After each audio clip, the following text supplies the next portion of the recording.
मन के अनियंत्रण से, बुद्धि के अनिर्णय से, बुद्धि के अनुचित निर्णय से कष्ट कौन भोगता है? मन। वो भोगेगा कि बुद्धि भोगेगी? भोगना किसको है? भोगना किसको पड़ता है? ईश्वर फल किसको देगा? मन को देगा कि बुद्धि को?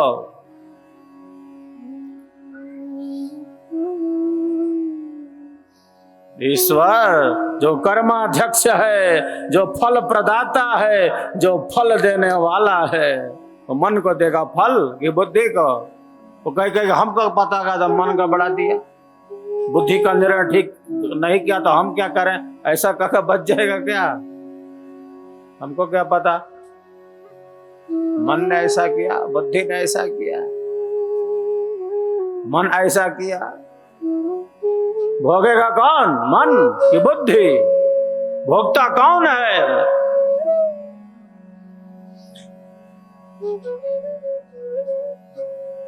वो आत्मा है, वो जीव है, तो अनादिकाल से, अनंत अनंत जन्म और जीवनों से, अनंत अनंत जन्म और जीवनों से ईश्वर के न्याय के अनुसार, ईश्वर को न्याय पसंद है, उसे प्रकाश पसंद है, किसी के साथ अन्याय नहीं करता वो।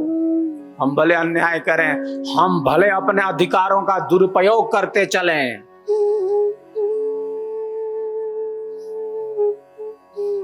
हम भले अपने अधिकारों का दुरुपयोग करें, जो मन में है वो करें, जो सत्य है, जो निर्भ्रांत है, जो आत्मिक आवाज है उसको ना सुने, मन के बहकावे में चलें।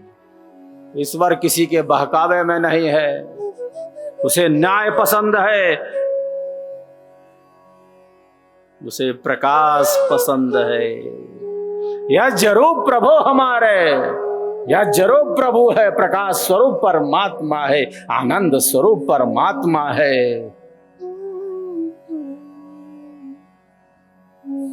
उसे न्याय पसंद है। एको देवः सर्वभूतेषु गूढ़ः सर्वव्यापी सर्वभूतांतरात्मा कर्माध्यक्षः सर्वभूताधिवासः साक्षी चेता केवलो निर्गुणश्च।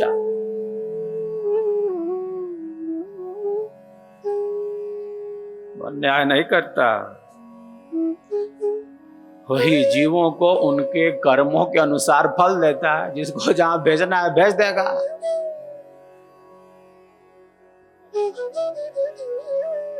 जिसको जहां जहां जिसको जिसको भेजना है वो भेज देगा। वो जानता है कि किसको कहां भेजना है। परम ज्ञानी है वो, सर्वज्ञानी है, सर्वज्ञ है, इसलिए जीव अल्पज्ञ है, अज्ञ है। या तो अज्ञ है या अल्पज्ञ है। ईश्वर सर्वज्ञ है, सर्वज्ञ है, वो जानता है किसको कहां भेजना है। वो किसी के साथ कोई अन्याय नहीं करता, उसको न्याय पसंद है। ईश्वर की दी हुई शक्तियों का हमने दुरुपयोग किया, ईश्वर की दी हुई शक्तियों का दुरुपयोग किया।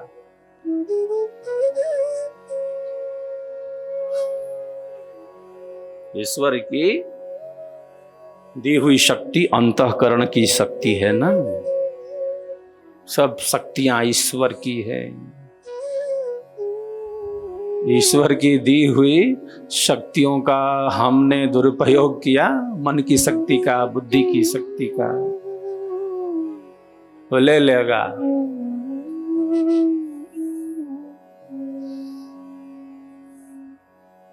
और ऐसी जगह भेज देगा, ऐसी जगह भेज देता है जहां मन है ही नहीं, जहां बुद्धि नामक कोई वस्तु नहीं, जहां मन है ही नहीं, जहां बुद्धि है ही नहीं।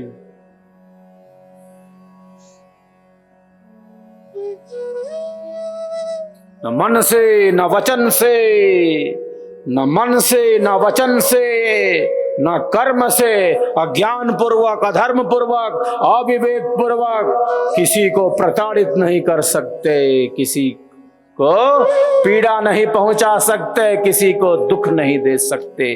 अज्ञान पूर्वक, अधर्म पूर्वक, अविवेक पूर्वक, अहंकार में डूबकर किसी को प्रताड़ित नहीं कर सकते।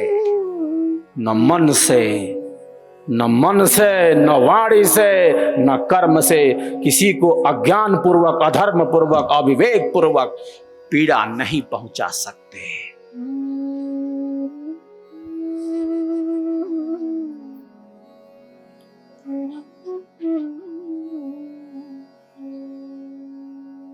अहिंसा प्रतिष्ठायाम तत्सन्निधौ।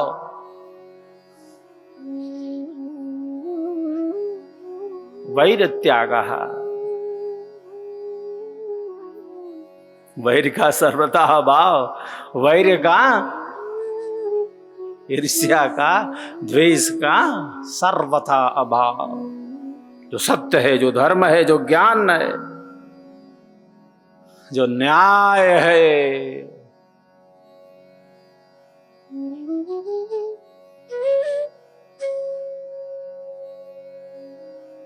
जो प्रकाश का पथ है, उसी पथ पर एक साधक, एक साधिका आगे बढ़ते हैं। जो विवेकी है वो चमकते हुए सूर्य के समान है। जो विवेकी है वह चमकते हुए सूर्य के समान है। जिस प्रकार सूर्य के प्रकाश में सब वस्तुएं प्रत्यक्ष हो जाती हैं, सत्य असत्य का वह विवेचन कर लेता है।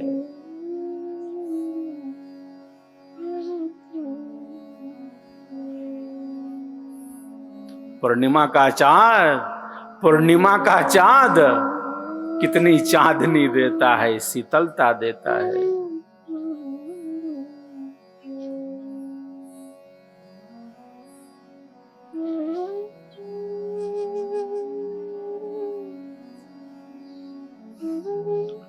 जब मन शीतल हो गया,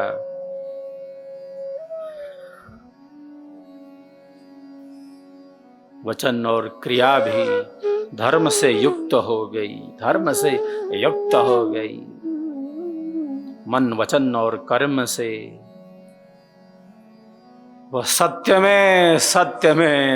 में प्रतिष्ठित हो गया, वह अहिंसा में प्रतिष्ठित हो गया।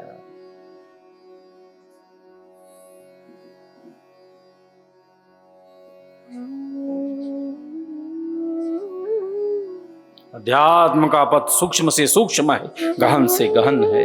यह भूमि सिद्धांत की है, यह भूमि स्वरवेद की है।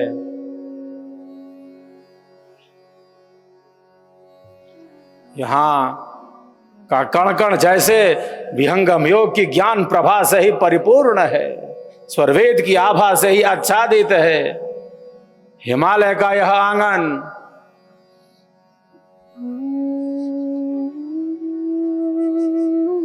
जो सिद्धांत का हिमालय है, जो ज्ञान का सर्वोच्च धरातल है, जो चेतन धरातल है, ये केवल पहाड़ का हिमालय नहीं है, ये शून्य शिखर साधना का हिमालय है, साधना का हिमालय।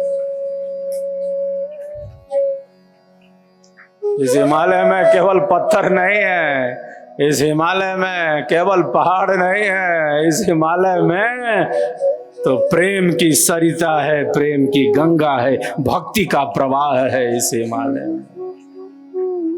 केवल पत्थर थोड़ी है हिमालय में, गंगोत्री है यहाँ से गंगा निकलती है। सभी नदियों का केंद्र है, केवल पत्थर थोड़ी है हिमालय में कि पत्थर है। अरे यहाँ तो सरिता बह रही है, यहाँ तो प्रेम का प्रवाह है, यहाँ तो नदियों की धारा है, यहाँ तो स्वर वेद का स्वर है, जो भक्ति का, प्रेम का आध्यात्मिक रूप है, जीव के परम कल्याण का साधन, ज्ञान का हिमालय, प्रेम की सरिता स्वर वेद में निहित है, स्वर वेद में निहित। केवल पत्थर थोड़ी है, सिद्धांत है, साधना है, भक्ति है, प्रेम है। प्रथम भूमिका प्रेम है, भक्ति नहीं बिनु प्रेम। भक्ति बिना कस मुक्ति है, नर जीवन मरि प्रेम। जब अंतरात्मा में प्रेम रस की धारा प्रवाहित होने लगती है,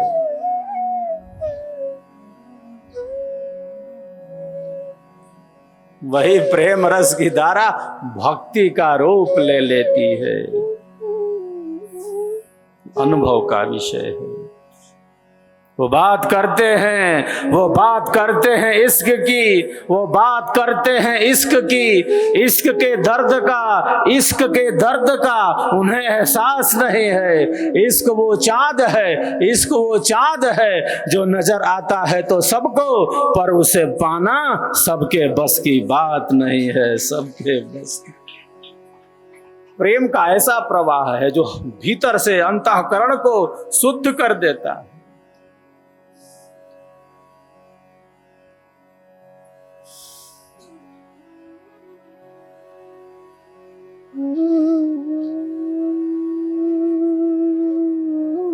अभिमान अहंकार जीवन के पतन का कारण है। निराभिमानी सरल स्नेह युक्त जीवन ही अध्यात्म के ऊंचे पथ पर ले जाता है।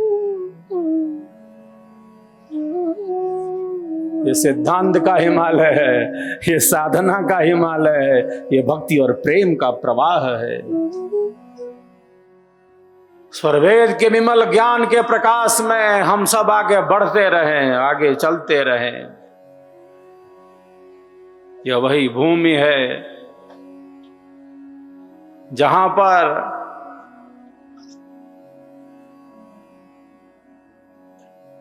जिस कंदरा में सदगुरुदेव की पावन मूर्ति स्थापित है, जो स्वर वेद की रचना स्थली है, जब सदगुरुदेव की पावन मूर्ति की स्थापना सदगुरु की पावन कंदरा में यहां पर हुई थी वर्ष 96-97 में, उसी समय सदगुरु की कंदरा में जाकर बारंबार स्वरवेद के प्रचार का, सिद्धांत के प्रचार का, विहंगम योग के प्रचार का जो संकल्प है, वह संकल्प मेरा दृढ़ हुआ था, मेरा संकल्प दृढ़ हुआ था। बार बार सदगुरु से स्वरवेद के प्रचार की शक्ति मांगता था। गुफा से बाहर आ गया, सदगुरु से याचना की। वह क्षण मुझे याद है जब प्रथम सदगुरुदेव की पावन मूर्ति की स्थापना शून्य शिखर के इस आंगन में हुई थी। वह वर्ष रहा होगा वही 96-97 का, 25 वर्ष पहले। और गुफा से बाहर आकर पुनः कुछ देर बाद बार बार मैं ऐसा सदगुरु का आकर्षण होता था, वो शक्ति मुझे खींच लेती थी। बाहर आने के बाद फिर वहीं पहुंच गया, सदगुरु से बार बार स्वरवेद के प्रचार की, सिद्धांत के प्रचार की याचना करता रहा, ऐसी शक्ति की मांग करता रहा। दीन अधीन बनकर सदगुरु के चरणों में नतमस्तक होकर सदगुरु के ज्ञान विज्ञान के, स्वरवेद के प्रचार की, सिद्धांत के प्रचार की मैं शक्ति ही मांगता रह गया, शक्ति ही मांगता रह गया। यह भूमि सिद्धांत में हमें स्थिर करती है, सदगुरु के ज्ञान में हमें स्थिर करती है। सिद्धांत सर्वोपरि है, स्वरवेद का ज्ञान सर्वोपरि है। हमें स्वाभिमान है सदगुरु की साधना पर, हम सबको स्वाभिमान है सदगुरुदेव के स्वरवेद पर, हम सबको स्वाभिमान है विहंगम योग की साधना पर। जो भीतर से जुड़े हैं जो आंतरिक रूप से जुड़े हैं वो इसका अनुभव करते हैं। तो जन जन तक स्वरवेद का विमल ज्ञान पहुंचे, विमल संदेश पहुंचे। इस संदेश से ही स्वरवेद महामंदिर तीव्रता के साथ गतिमान हुआ है और होगा। जितना अधिक हमारी सिद्धांत में निष्ठा होगी, जितना हम सद्गुरु के सिद्धांत के प्रति समर्पित होंगे, यही श्रद्धा भाव है। जहां केवल महापुरुषों का गुणगान है, जहां केवल सिद्धांत में ही स्थिरता है, जहां केवल स्वरवेद में ही स्थिरता है।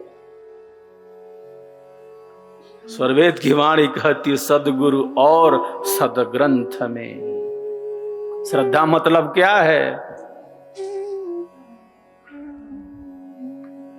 सत्य पर विश्वास कर लिया तो कर लिया, बात खत्म।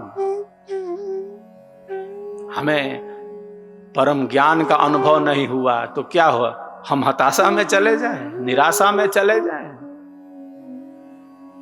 जिस महान सत्ता को परम ज्ञान हुआ, जिस महान सत्ता ने परम शांति में स्थित होकर, परम समाधि में स्थित होकर इस ज्ञान को प्रकट कर दिया, उस बताए मार्ग पर, उस महान सदगुरु के ज्ञान पर, उस महान सदगुरु के स्वरवेद के पथ पर हम चल पड़े तो चल पड़े, उसी रास्ते पर बढ़ चले तो बढ़ चले।